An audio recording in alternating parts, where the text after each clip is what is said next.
Good evening, Baz. How are we doing? Very well. How are you, Alex? I'm very good, Baz. I'm very good. I'm actually very excited to recommend this film this week. Mm. It's a film we've been waiting for a long time since I saw the first trailer and I heard the name. The film is Mm. Poor Things. It's in cinemas. It's such a joy to watch. Total surprise just by watching the trailer. Emma Stone is in it, Mark Ruffalo, and is directed by a very up and coming, if not sort of already mature type of director in his own style and unique. One of those directors that we like to see with his own take on things. Yargos Lantimos, I believe is you pronounce it. Apologies if I Mm. butchered that I'm, name, but I'm glad you said that, Greek, not me. yeah, yeah, Greek director. Um, Poor Things. We're going to watch a quick clip now just to give you a glimpse of what this is and what this looks like, and then we'll come back with some thoughts. These two are fighting, and ideas are banging around in Bella's head and heart like lights in a storm. Oh. You're always reading now, Bella. You're losing some of your adorable way of speaking. I'm a changeable feast, as are all of we. Apparently, according to Emerson, disagreed with by Harry. Come, just come. You were in my son. What?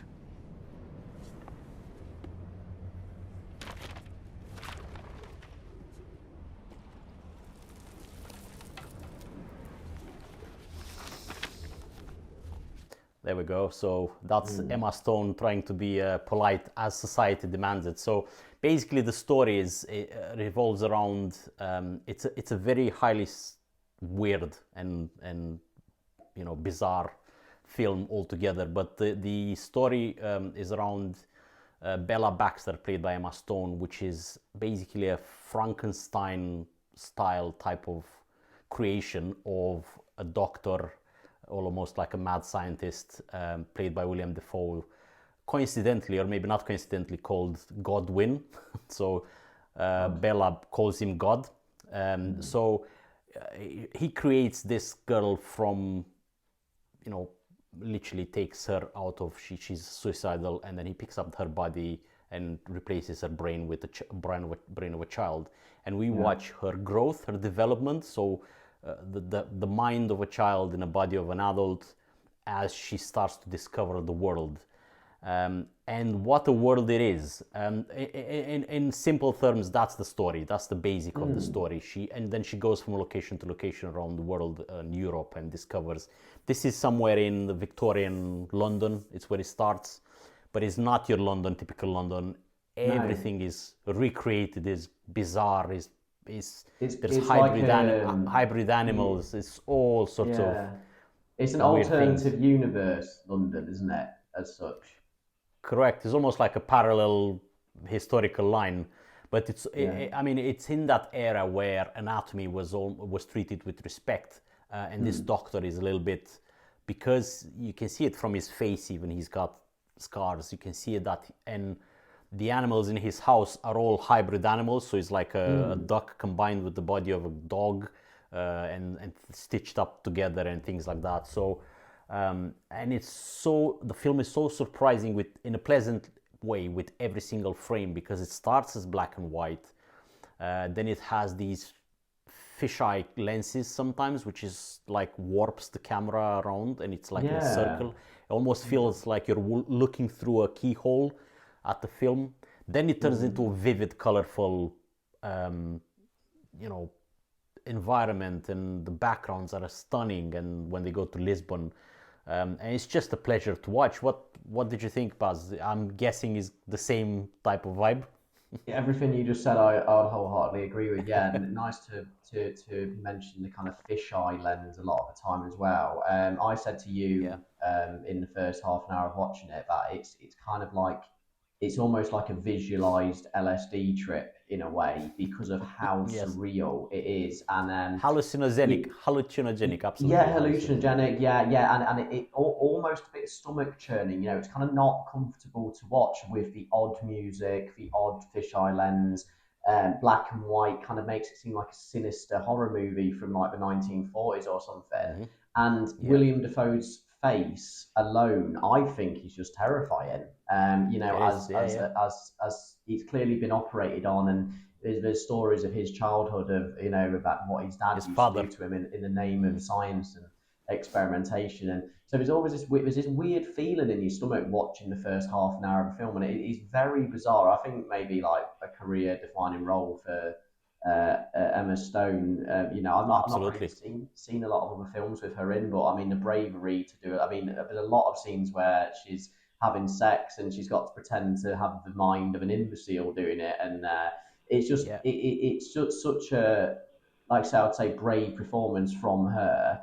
I But agree. Yeah, I yeah, agree. you really grow with this film. You know, it's when I was watching it to begin with, the first half an hour, I was thinking, what the hell am I witnessing here? Because the first half an hour, I think, is really some gruesome, violent stuff and some almost quite uncomfortable scenes to watch.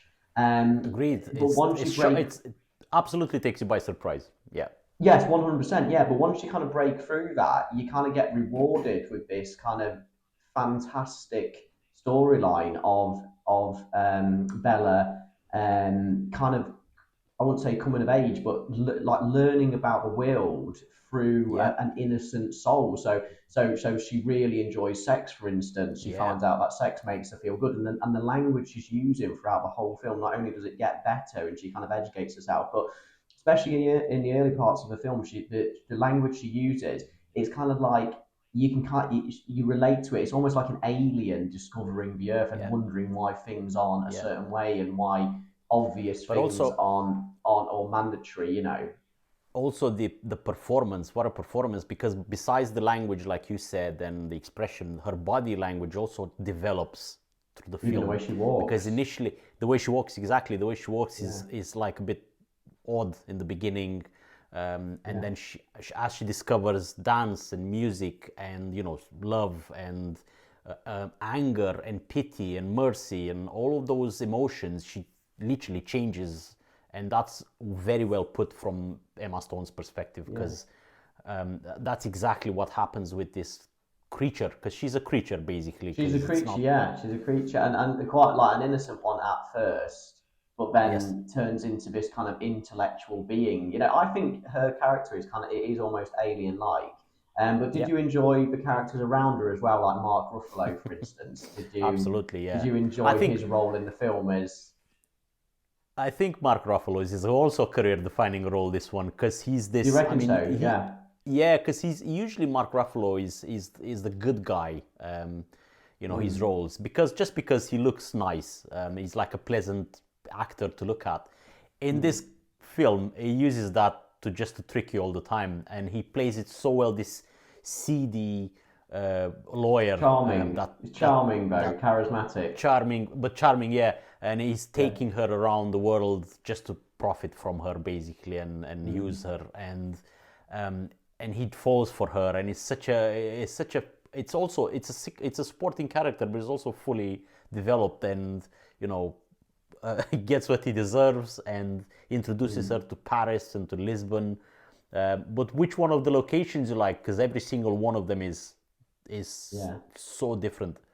I think for me, I think when Bella decides to go with Mark Ruffalo's character to Lisbon to experience her kind of first insight of the world, I think the Lisbon sequence for me is the best, just because of it's odd. It's so odd, the kind of structures in the structures and the buildings in the film, and even the sky. It's like it's almost kind of like that you're viewing this on the set movie. So like you're Yeah. viewing it from an audience, and it's very dreamlike, and then the buildings look like kind of like they're from SpongeBob SquarePants or something, you Yes. know. And there's this kind of tone of just I think dreamlike is the best way to describe it, but and surreal. But yeah, for me Yeah. it was the Portugal sequence, and Great.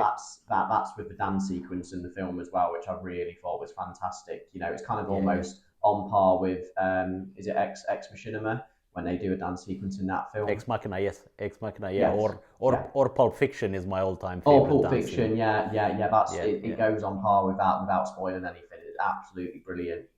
Yeah, but it's I mean the sets and the settings, they reminded me a little bit of Tim Burton's films, but this is much more much more colorful and taken to 10 instead of 2.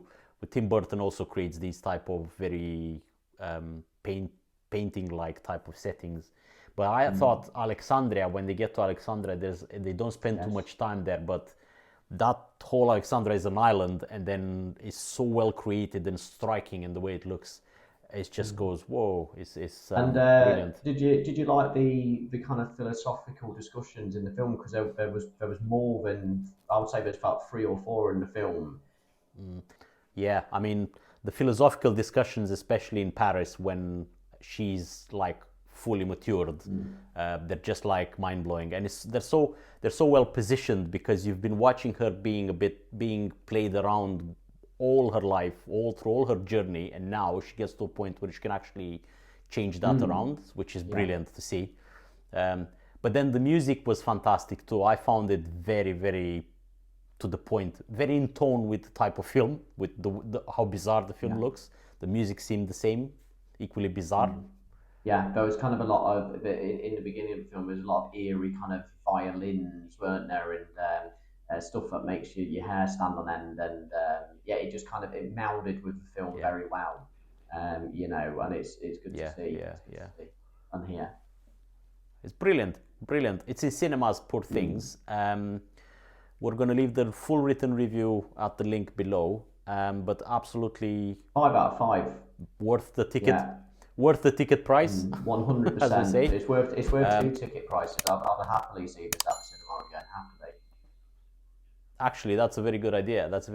Happily to go and support it to as many viewings as possible. So yeah, Poor Things. What a joy. So I think top film of the year so far. But 100%. It's going to be hard to beat as well.